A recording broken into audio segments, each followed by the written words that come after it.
Come with me and you'll be in a world of pure imagination. Take a look and you'll see into your imagination.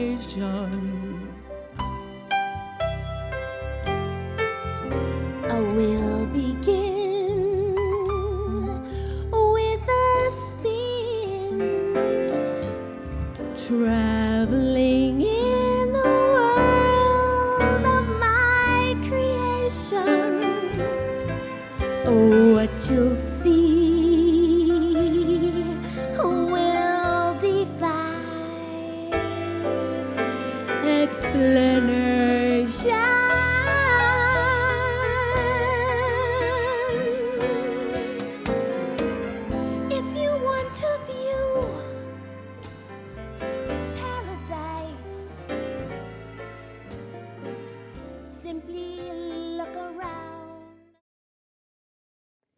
Is there black art? Is there Asian art? Is there Indian art? Yes, of course, but why do we need to talk about it? All we need to do is look at it and know that there are certain characteristics, like when I look at Indian art, there's certain ways that they compose and there's certain things that they do with their figures that may be similar because of the cultural influence on the work.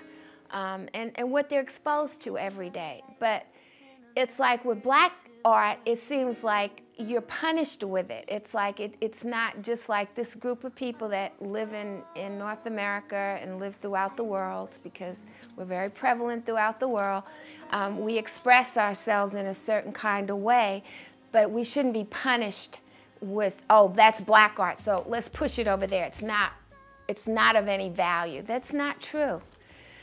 When I go to an Asian show, I see, or Japanese art, which I really love. There's certain things that they do with their compositions that are just amazing, you know. So, but it has nothing to do with the fact that they're Japanese. It's part of a cultural thing that they're familiar with. It's something that they've seen in their culture, in looking out throughout the world and expressing themselves. The labels are hard, you know, because we're all connected and we're all crossover from so many other cultures. I don't know if that's going to be valid in another 30 years. You know, who cares, you know, because so many people are coming together and the influences are crossing over, so we don't really need all those labels. Our journey on earth here is basically to learn and to grow, you know, so we run into people that teach us things about ourselves. And so those, even though that looks like, you know, she's pretty helpless and stuff, there is a lot of growth in those experiences. That's what makes us who we are. The bad, sometimes, I think the experiences that are the toughest are the ones that help to define who we are. I started off in Catholic school, and I don't think, again, you know, once you walk in a church or you walk in a certain place and there's something magical that happens, the church that I used to go to and the school that I used to go to with nuns and stuff, I used to like to go into the church because that's where I first got my exposure to art, you know, and I think I like the candles and the wrought iron, and when I looked up at the ceiling, I think that's probably why I like this house, is because of this feeling, and there were paintings on each little panel in the church, and that's where I first discovered art, you know, and nobody told me. I just used to be looking up at the walls and the stained glass, and I did everything that was in that church. I painted, I did stained glass, I did tile work, you know, everything, and I think I still love that stuff today. I didn't like so much the religion because I think it suppressed women, and I think especially African-American kids, there weren't that many African-American kids in the school when I first started. And the reason they even let my sister and I in that school was because the nuns told my mother, because you're from Trinidad, we're going to let your girls come to our school. You're not like the other black people. You're shooting my altar.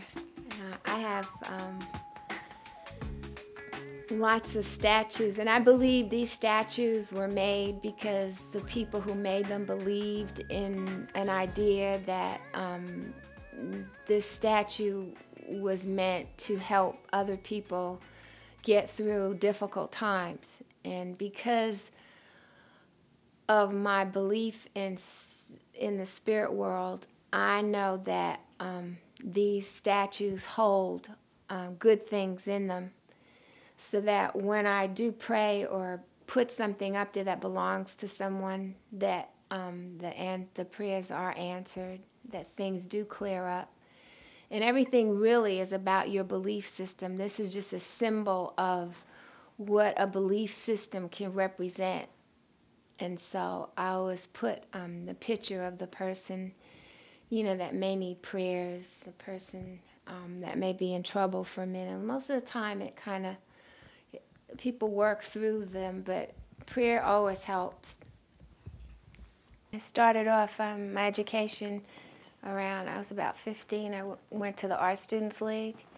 And then I decided after I took a class in the figure drawing class that I wanted to major in art. Just fell in love with it, especially the Impressionist. And then I met a few girlfriends that, it was a couple of Jewish girls that were really into it, and they went to Europe. And then I said, I want to go to Europe. I want to go to Paris and see the great museums. And then I got more and more interested, and finally, when I finished high school, I decided to go to Howard University, and they had a really good art department. David Driscoll was there, William Williams, and who else? Lloyd McNeil, just a lot of great artists. They were like my mentors, and they really treated me with respect. They never took advantage. They always were there to support. And so I got 2 years there. So I really wanted to go to an art school, so I came back to New York and went to, what's the name of the School of Visual Arts. And that's where I actually met Tina Allen, the sculptress who just passed away. And we became really fast friends. And that was,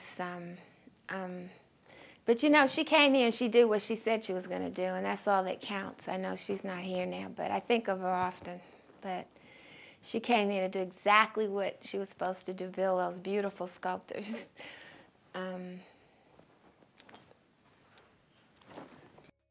When I went to the University of Iowa, I got a scholarship in the department. They were iffy about giving it to me, and I had a teacher from Cooper Union who fought for me, Clabundi. I haven't called that name in a long time. He fought for me to get that scholarship.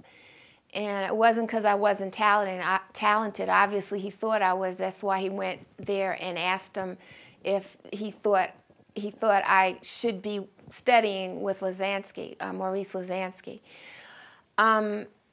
I was the first African-American female to get an MA and an MFA at the University of Iowa. And it wasn't easy because I had a child, and the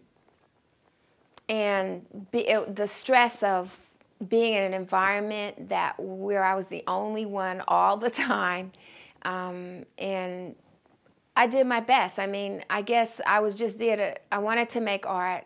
And so my time had to be specific. There was no fooling around, no sitting around, looking around and, just talking with friends, because once I finished school, I had to pick up my daughter, and I was mommy at that point.